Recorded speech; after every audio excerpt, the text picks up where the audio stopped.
به نام خداوند جان و خیرت. اینک آمدیم به گفتار 78م داستان نامه زال و سام. به مژده به نزدیک سام سوار، فرستاد نامه یلی نامدار. به نامه درون سر به سر نیک و بد، نمودش بران پهلوی پرخیرت. فرستاد با نامه هدیه بسی، به نزدیک سپهدار کردش گسی.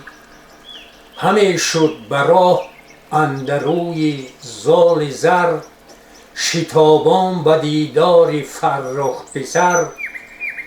تهمتن چو روی سپهبد بدید، فرود آمد و آفرین گسترید. چو نامه بر سام نیرم رسید، ز شادی رخش همچو گل بشکفید. بیاراست بزم چو خرم بهار، ز بس شادمانی گوی نامدار. فرستاده را خلعت و یاره داد، ز رستم بس داستان کرد یاد. نبشت آنگه پاسخی نامه باز، به نزدیک فرزند گردن فراز. به نامه درون گفت که از نره شیر، نباشد شگفتی که باشد دلیر. همان بچه شیر ناخورده شیر، ستاند همه موبد تیزویر. مرو را در آرد میان گروه، چو دندان برآرد شود زو ستوه. ابا آنکه دیده است پستان مام، به خوی پدر بازگردد تمام.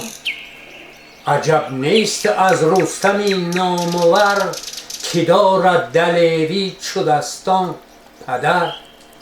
به هنگام گردی و کنداوری، همه شیر خواهد از او یاوری.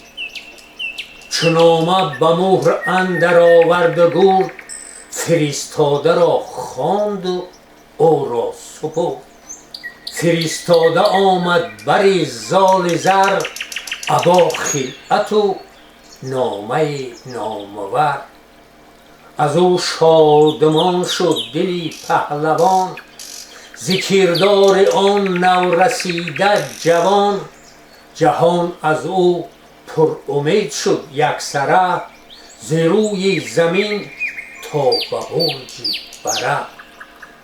کنون از منوچهر گویم سخن، وز آن شاه پرمهر جویم سخن. چه اندرز کردش پسر را نگر، به هنگام رفتن شهی دادگر.